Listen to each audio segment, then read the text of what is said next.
লোকসভা সমষ্টিত আমাৰ দলৰ প্ৰাৰ্থী অমৰ সিং পিছুৱে প্ৰতিদ্বন্দ্বিতা কৰিছে। মই নমিনেশ্যনৰ সময়ত ডিফুত আহিছিলোঁ। আজি মই বোকাজানত মিটিং কৰিলোঁ। এতিয়া হাওড়াৰ ঘাট লাষ্ট মিটিংখন মোৰ বৈঠালাঞ্চত আছে। আমি ইয়াত 3 to 4 লাখ ভোটত আমি সুন্দৰভাৱে জিকিব পাৰোঁ।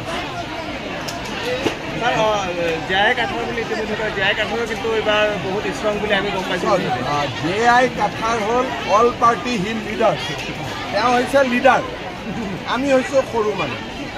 গতিকে লিডাৰৰ জেগাত থাকিব, আমি সৰু মানুহৰ মাজত থাকিম। বিজেপিৰ পৰা আৰু এজন এক্স AM প্ৰদীপ ৰংকিয়ে ৰিজাইন কৰিছে ছাৰ, কংগ্ৰেছৰ তেওঁক যোৱাবাৰৰ পৰাই টিকট পোৱা নাছিল, তেওঁ আগৰ পৰাই মনটো বেয়া আছিল, আকৌ আহিব যাব। ছাৰ এবাৰ MP আকৌ পুনৰবাৰ জিকিলে আৰ্টিকল 244 ইমপ্লিমেণ্ট কৰিব লাগে। চিন্তা কৰিব আগৰবাৰটো যোগান দিছিলে 2448 অলৰেডি হৰেন সিং দেৱ বিল ছাবমিট কৰি দিছে। এতিয়া অমৰ সিং পিছুৱে আকৌ বিলটো চলাব। আৰু PGR VGR বিষয়ে কিবা ক'ব নেকি? PGR VGRত অলপমানটো সমস্যা আছে।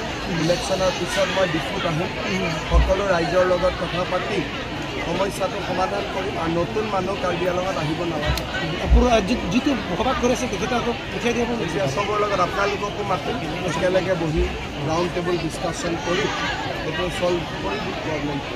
হ'ব। মেঘালয়ত 30জনকৈ যুৱকক হত্যা কৰা হ'ল, কি ক'ব? জীৱনটো জ্বলাই দিয়া হ'ল। মেঘালয় পুলিচক আমি ৰিকুৱেষ্ট কৰিছোঁ যাতে পানিছমেণ্ট দিয়ে। ক্ৰাইম যোনে কৰিছে, কিন্তু অসম পুলিচৰ জুৰিডিকশ্যন নহয়, মেঘালয় পুলিচৰ জুৰিডিকশ্যন। আমি তেওঁলোকক টেক আপ কৰিছোঁ। 3 লাখটোতো সদায় জিকোঁ, এইবাৰ 4 লাখৰ কাৰণে ট্ৰাই। হৰেন সিং বিগত হৰেন সিং বেটকৈ বেছি পাব বুলি আশা পাতি নেকি? হৰেন সিং বেটকৈ আমি কিয় পাম? আগতেতো ক্লেণ্ডন ইংকি আমাৰ লগত নাছিল, হয় নহয়? হৰ সিং ইংকি আগত নাছিলে, এতিয়া ল'ৰা এতিয়া আমাৰ লগত জইন কৰিলে। আমাৰ ডেইলি 3 to 4,000 জইনিং হৈ আছে। আৰু আগতে কাৰ্বি আংলঙত ইমান কামো হোৱা নাছিল, এতিয়াতো কামো বহুত বাঢ়ি গ'ল। আৰু এতিয়া আমাৰ টীমটো বহুত ষ্ট্ৰং হৈ গ'ল। সেইকাৰণে মই ভাবোঁ অসমৰ চব চিটতে যোৱাবাৰতকৈ আমি বেছি দিব। ছাৰ ইতিমধ্যে আপুনি এটা ঘোষণা কৰিছে যে ৰাস্তা এটা নিৰ্মাণ কৰিব। এইটো অলৰেডি আমাৰ চেংচন হৈ গ'ল।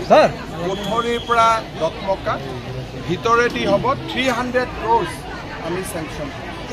অসমে কৈছে এতিয়ালৈকে 47টা এছেম্বলি 5টা সমষ্টি 40টাৰে নিৰ্বাচন হৈ গ'ল। 5টা সমষ্টি তাৰে তেওঁলোকে 40টা এছেম্বলিত বিজয়ী হ'ব পাৰে। ভূপেন বৰাই নিজে যিটো সমষ্টিৰ ভোটদান কৰে, সেই সমষ্টিটোত কংগ্ৰেছ জিকক, তাকেই মই আশা কৰিছোঁ। বেলেগৰ কথা বহুত আঁচনি দিলে, কিন্তু অংগনবাড়ী দৰমহাৰ ক্ষেত্ৰত আপুনি কি ক'ব? অংগনবাড়ীৰ অলপ সমস্যা আছে, তেওঁলোকে আন্দোলন কৰি আছে। আৰু আপোনালোকে জানে নহয়, দুখত থকাটো ভাল, এই চিটু টিটু কৰিব নালাগে। আৰু আন্দোলন কৰিলে মোৰ ভাল নালাগে। মোৰ লগত কথা পাতিলে ভাল হয়, দয়াটো কৰোঁ, কিন্তু চিটু কৰি থকাটো বেয়া কৰি আছে। বাকীখিনিক চাব লাগে, চাব লাগিব। সেইকাৰণে ইলেকশ্যনৰ পিছত চিটুটো অলপমান চিটুৰ পৰা মানুহখিনিক গুচাই লৈ আহিব লাগিব। কাৰণ এইবিলাক ট্ৰেড ইউনিয়ন, বাচ্চাৰ লগত ট্ৰেড ইউনিয়ন কৰাটো ভাল নহয়।